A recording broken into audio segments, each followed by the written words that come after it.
Do that one dance, baby. That one dance. Assalamualaikum warahmatullahi wabarakatuh. Halo semuanya, di video keempat aku kali ini aku akan membahas tentang pendekatan semiotik dalam novel yang berjudul Laskar Pelangi. Nah, sebelumnya aku ingin menjelaskan tentang apa sih itu pendekatan semiotik. Pendekatan semiotik adalah sebuah pendekatan yang mengkaji tanda-tanda yang terdapat dalam sebuah karya sastra. Hal ini bertujuan untuk mengetahui makna tersirat yang terkandung dalam sebuah karya sastra. Lalu, apa saja tanda-tanda yang dikaji di dalam pendekatan semiotik sebuah karya sastra? Tanda-tanda yang dikaji dalam sebuah karya sastra terbagi atas 3 macam, yakni ikon, indeks, dan simbol. Lalu, apa perbedaan dari ketiga tanda ini? Mari kita bahas. Yang pertama, ikon. Ikon adalah sebuah tanda yang dirancang untuk mempresentasikan sumber acuan. Acuan ini dapat dilihat dan didengar. Jadi, intinya, ikon adalah tanda yang dapat dilihat dan didengar dalam sebuah karya sastra, seperti foto, patung, tokoh, pembacaan puisi, nyanyian, dan lain-lainnya. Yang kedua, indeks. Indeks adalah tanda yang dirancang untuk mengkaitkan dua sumber acuan. Biasanya, indeks ini berkaitan dengan hubungan sebab akibat. Contoh, asap timbul karena adanya api.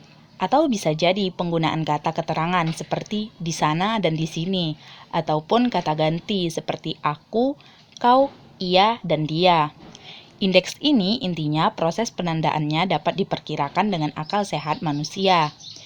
Yang ketiga, simbol. Simbol adalah tanda yang dirancang untuk menyandikan sebuah sumber acuan melalui kesepakatan atau persetujuan bersama. Proses simbol ini harus dipelajari. Biasanya, hal ini berkaitan dengan perwatakan para tokoh dalam sebuah karya sastra.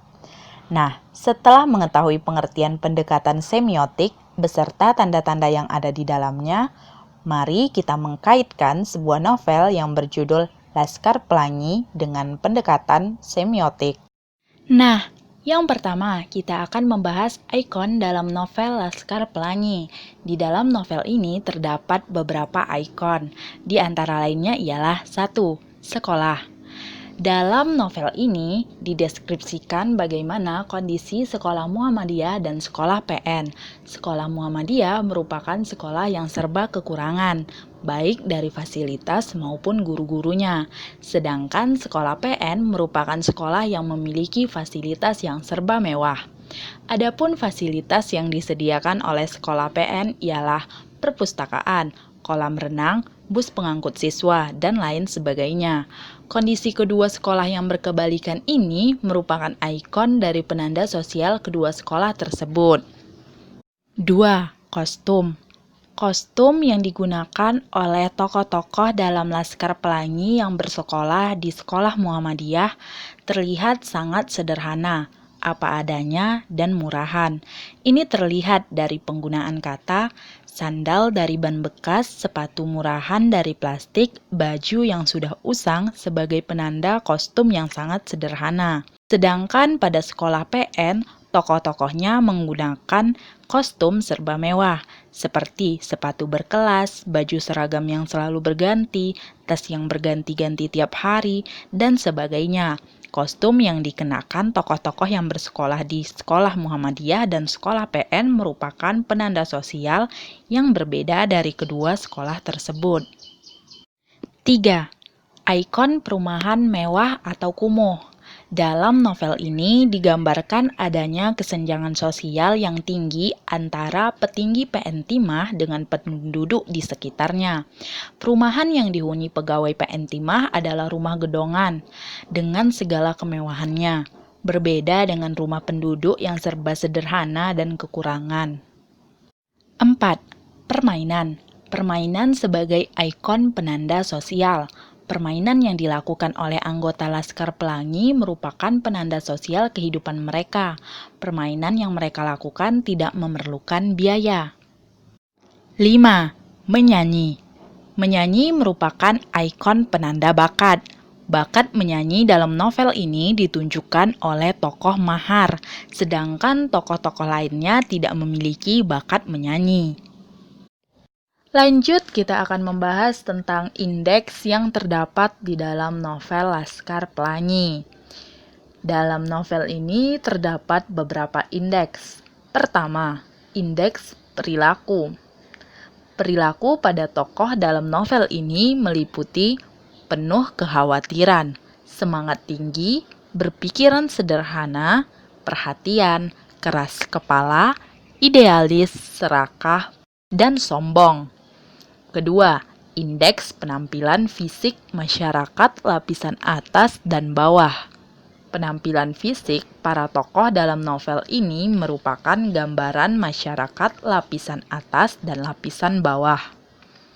Penampilan fisik digambarkan dengan penampilan yang anggun, terawat, lugu, sederhana, dan apa adanya.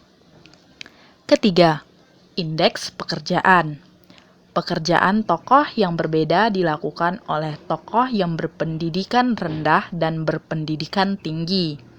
Tokoh yang berpendidikan tinggi menjadikan mereka juga mendapatkan pekerjaan yang tinggi pula, seperti bekerja di PN Timah. Keempat, indeks gaya hidup.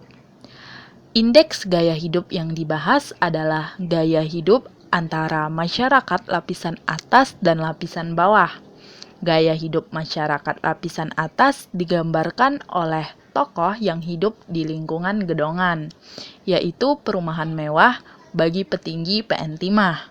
Sedangkan masyarakat lapisan bawah diwakili oleh anak-anak yang bersekolah di Muhammadiyah. Kelima, indeks penyakit. Penyakit pada diri tokoh merupakan penanda sosial dari tokoh. Dalam novel ini terdapat tokoh Kucai yang menderita miopia akibat kurang gizi di masa kecilnya. Keenam, indeks perubahan cuaca. 70% daratan di Belitung adalah hutan hujan. Pulau ini berada pada titik pertemuan Laut Cina Selatan di sisi barat dan Laut Jawa di sisi timur. Letak wilayah seperti itu menyebabkan Belitung memiliki potensi hujan yang berkepanjangan. Nah, terakhir kita akan membahas tentang simbol yang terdapat di dalam novel Laskar Pelangi. Dalam novel ini terdapat beberapa simbol, yakni 1. Simbol keulatan. Simbol ini tergambar melalui tokoh yang bernama Lintang. Ia merupakan tokoh yang ulet dan cerdas. Yang kedua, simbol nama. Simbol ini digambarkan melalui nama-nama para tokoh di dalam novel. Yang ketiga, simbol ketidakadilan. Simbol ini tergambarkan dari kesenjangan sosial antara penduduk yang anaknya bersekolah di sekolah Muhammadiyah dengan penduduk yang anaknya bersekolah di PN Timah. Yang keempat, simbol kekayaan. Simbol ini digambarkan melalui petinggi PN Timah beserta anak-anaknya yang bersekolah di PN Timah.